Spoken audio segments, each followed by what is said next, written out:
Entre 1969 et 1974, j'ai séjourné à maintes reprises au Mzab, un groupe d'oasis situé à 600 km au sud d'Alger.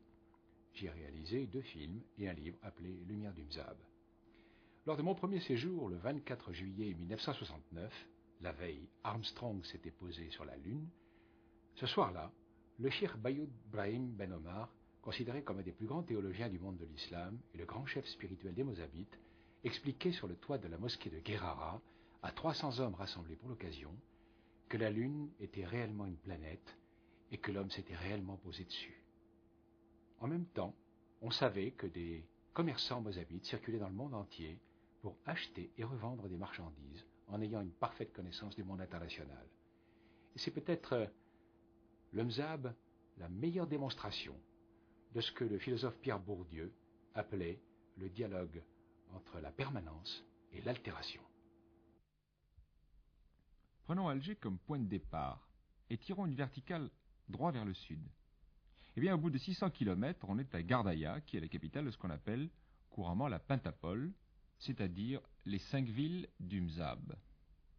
On est là à la frange nord du Sahara, c'est-à-dire la région des oasis, qui est aussi depuis 15 ans celle des puits de pétrole, dont le plus célèbre est Hassi Messaoud, à peine 250 km à l'est. Le Mzab en lui-même, c'est tout petit.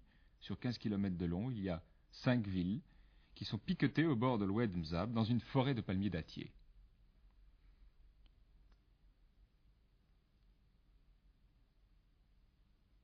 Les hommes qui se sont installés là, en plein désert, sont les descendants de ces missionnaires qui venaient d'Orient et qui, au début du 8e siècle après Jésus-Christ, ont converti les tribus berbères du Jebel Nefoussa en Libye, puis les villes de Djerba et Kérouan en Tunisie, qui deviennent ibadites sous la conduite du célèbre Ibn Rostom, qui allait ensuite fonder l'État roustomite de Tiaret.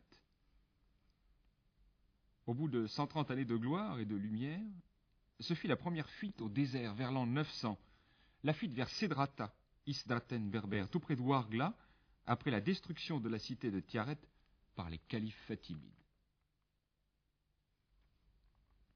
L'État roustomide avait ses frontières qui s'étendaient depuis le Maroc jusqu'à la Libye, de Tlemcen à Tripoli, et il avait éclaté sous les coups de boutoir des armées ennemies. Sédrata, d'ailleurs, on en voit les ruines qui émergent encore aujourd'hui des dunes de sable au bord de la route qui va de Ouargla à Hassi Messaoud. Et puis, devant les attaques incessantes menées par les armées ennemies, les Ibadites envoyèrent des messagers 200 km vers l'ouest, vers le Mzab, où ils comptaient installer une base arrière de secours. Et c'est ainsi que vers l'an 1000, les premiers Ibadites installés dans la Chebka commencèrent à livrer ce long combat acharné qui dure encore aujourd'hui, le Mzab.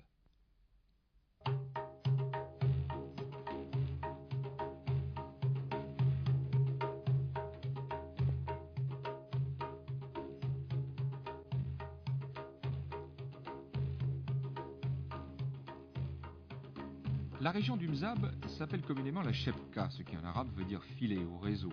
Une vue d'avion confirme ce terme, d'ailleurs, attribué depuis plusieurs siècles. Des Oueds ont raviné un plateau rocheux en l'enserrant dans une sorte de filet dont chaque maille serait une colline de pierre. Arrivant là, que fallait-il faire ? Eh bien, il fallait survivre. Et d'abord, traquer et trouver l'eau par tous les moyens.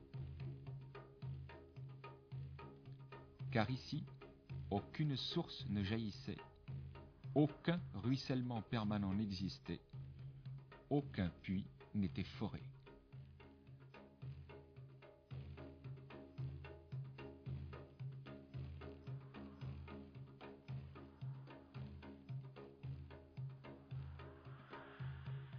Seul coulait de temps en temps, et coule encore d'ailleurs, l'oued Mzab. Quand je dis couler, j'entends par là qu'une masse énorme d'eau boueuse déferlait sur la vallée à la suite d'un orage subit.